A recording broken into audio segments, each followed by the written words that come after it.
In this WrestleTalk news, a tribute show for Jay Briscoe was blocked by WarnerMedia. Nick Khan speaks pretty plainly about Vince McMahon's takeover of the company's sales and more, and Ollie's review of Dynamite. Support WrestleTalk! Yesterday, the tragic news came to light that Jay Briscoe, real name Jamin Pugh, had passed away in a fatal car accident, injuring his two daughters that were in the car with him at the time. Tributes had and continue to pour out from every corner of the wrestling industry, highlighting what an impact Pugh had on the entire wrestling landscape. On last night's Dynamite, there were several tributes to Pugh, including a graphic at the start of the show, several wrestlers wearing armbands doing his moves, and Tony Khan even announcing that after Dynamite, they were going to be recording a Ring of Honor themed tribute show for Jay Briscoe that would air for free on Honor Club and Ring of Honor's YouTube channel. However, according to Dave Meltzer on Wrestling Observer Radio, this wasn't the plan for Tony Khan. They, being the Briscoes, were signed by Tony Khan, and he was unable to get them on television. And if you watched tonight's show and you were expecting something, and I know a lot of people were, something akin to the Brody Lee tribute show, and obviously that didn't happen. There was a graphic at the start of the show, and then at the very end of the show there was a mention by Excalibur. A lot of the guys had armbands, a lot of them, but there was not any kind of big tribute because they were not allowed by WarnerMedia to do one. Meltzer also noted that there were plans to continue to honor Jay's life through many more Ring of Honor shows on top of the one filmed after Dynamite. They will be doing another tribute show, which will be when they finally do the Ring of Honor television show. The first show will feature a lot of Jay matches, and the tribute show, taped last night, will as well when it's all put together. I'm not sure what day it'll be out, but there'll be another one. And then Supercard of Honor, there will also be kind of like a memorial to Jay on that show, or something to honor Jay at the Supercard of Honor show in Los Angeles. Meanwhile, we return to regular wrestling news, where Vince McMahon continues his hostile takeover of WWE. Can we have some news of, like, who's in line to get a push or something? But yes, Vince is back in WWE, Steph is gone, while Triple H desperately clings onto creative. But how about the now sole CEO of the company, Nick Khan? Well, Nick has been busy lately, dropping some serious insight into all the internal goings-on within the company lately in an appearance on Bill Simmons' The Ringer podcast. According to Khan, while Vince's return was maybe a surprise to much of the public given the very real sexual misconduct allegations, hush money payments, lawsuits, etc., the 77-year-old's return was certainly not as much of a surprise to himself and Stephanie. Khan said, "My thought was that there's only one boss in the company, and that ain't me. I think it was always my point of view, Stephanie's point of view, he would come back. In fairness, it was a wrestling retirement, and those never stick." Khan would continue, "You know, when he stepped down, anyone who believed that was permanent didn't know him. That was never going to happen, but I'm appreciative of the fact that he gave it 5-6 months, let the dust settle a little bit, and then came back in the way that he's come back." Khan would later applaud the fashion in which Vince seemingly strong-armed his way back onto the company's board, despite the fact that the board had previously unanimously rejected his return request just weeks prior, which Nick Khan was a part of. And contrary to reports stating that upon Vince's return to the company he'd already begun noting to various departments they were doing things wrong, Khan mentioned that there hadn't been any questioning of their decision-making during his absence. And despite the allegations against McMahon tainting his name, Khan said that there was nothing that he, Vince, hid, nothing he covered up, and everyone is just plowing ahead despite potential legal action still to be taken against McMahon, referring to the Rita Chatterton lawsuit as an encumbrance and a hurdle to overcome, while also noting that things that aren't accepted now were in the past. Just bearing in mind he's referring to a sexual assault lawsuit. What a nice guy. Concerning the WWE sale reports, Khan said that the Saudi sale reports that emerged last week were 100% fake, 100% made up, saying that there was no feasible or legal way a deal could be agreed that quickly. And as for Vince returning on screen as well, Khan had an answer for that too. Not at this moment. No is the answer to that question. Could it change in a few months? Sure, it could change, but that would be Paul Levesque and Vince being on the same page about it. I don't see it right now. Sure, it could change. Maybe there's a chance it could change. Like, potentially I'd be willing to admit that there's a not 0% chance of something changing, and maybe there could perhaps be a... Vince McMahon's returning at the Rumble, isn't he? Oh, joy.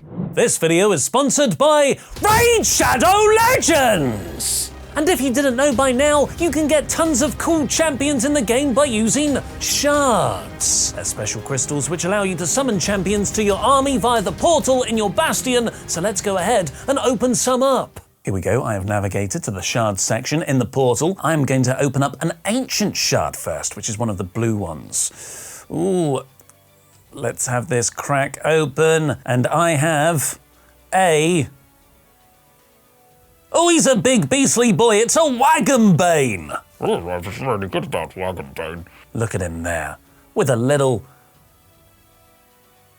chest on his back. What's he keeping there? Likely treasure. And finally, I'm going to open up a sacred shard. This is an epic or legendary champion. 10, 9, what? Royal Rumble countdown. Oh, big entrance. Fang Cleric. He's a member of the Dark Elves. Look at that character design. And he's got 2 little hand-wielded scythes for the murdering. And for all new Raid players, the Champions Elect event is now on, where you can vote on your favourite starter champion by copying your in-game player ID and going to championselect.polarium.com and cast your vote. It's that simple, and if you do, you can win awesome in-game and real-life prizes like epic and legendary champions, in-game items, and even Amazon gift cards worth up to $1,000. And for existing Raid players, head to championselect.polarium.com anyway, as there's a gift code for you to use for some in-game bonuses too. And if you haven't started playing Raid yet, what the hell are you doing? Click the link in the video description or scan the QR code on screen now to get unique bonuses worth $30, such as a free epic champion Chinuru, 200,000 silver, 1 XP boost, 1 energy refill, and 1 epic skill tome. All treasure will be waiting for you here in-game. Raid that raid. Now it's time for my review of AEW Dynamite, aka the Bryan Danielson weekly pay-per-view match show, in about 5 minutes. After opening on an in memoriam graphic for the tragically passed Jay Briscoe, the episode opened with some very welcome light relief in an Orange Cassidy vs Jay Lethal match, which wasn't just for the All-Atlantic Championship, it was also for all the shenanigans. There were shenanigans in the ring, with Cassidy slowly rolling out the way of 3 lethal elbow drop attempts. There were shenanigans in the crowd, when the band from ringside, Jeff Jarrett, Sanjay Dutt and Satnam Singh arrived as paying customers with front row tickets, which Usherhausen checked, and then seated the best friends guzzling popcorn right next to them, and there were shenanigans at ringside, when Jarrett tried to pass Lethal his guitar, but Interceptorhausen nabbed it first, leading to Cassidy's roll-up win. I hereby eat my words and reservations about Jeff Jarrett joining AEW. This is now his world! Screw the All-Atlantic title, I am now launching a campaign for Jarrett to beat Darby Allin, with Sting, for the TNT title, which he will rename the TNA title. Everyone was fun in this opening segment. The MVP was actually Sanjay Dutt, doing the perfect level of idiot smart guy, showing Danhausen his tickets even though that was ridiculous, and then stopping his cronies from beating up Cassidy afterwards lest they be fired. Following 7 consecutive Trios Championship matches, it's understandable that the Young Bucks fancied a straight-up tag for a change. They had an excellent, high-flying, perfectly timed, athletic, back-and-forth match with Top Flight, with Dante Martin and Nick Jackson trying to outdo each other in hip move in ring, then immediately dive outside to take out other opponents' spots. I saw the finish coming because I'm a smart guy, and it felt like the right thing to do, but that in no way lessens its impact. The Bucks collided knees on a ducked BTE trigger, letting Darius get a roll-up win. This is a really smart piece of booking, giving Top Flight a much-needed victory over arguably AEW's top team. With the Bucks now in trios mode and FTR taking time off, AEW desperately need to establish some more 2-person tag teams. Perhaps 2023's year of tag will actually take the form of a junior heavyweight presentation, built around homegrown talent like the Acclaimed, Top Flight, Private Party, and yes, the Ass Boys. The Ass, Bill! The ass! It's difficult to know what kind of heat Austin and Colton Gunn are getting. They're certainly receiving a lot of it whenever they speak, but I'm not entirely sure if it's just the audience legitimately screaming, "Go away! You're over-pushed!" I, however, have a soft spot for them. Austin, in particular, is a very good heel promo, and I reckon they'll quickly grow into their push. Billy Gunn had enough of his biological and adoptive sons fighting, so he booked them and the Acclaimed a family therapy segment next week. Hopefully their anger management style pre-tapes. I am sports entertained.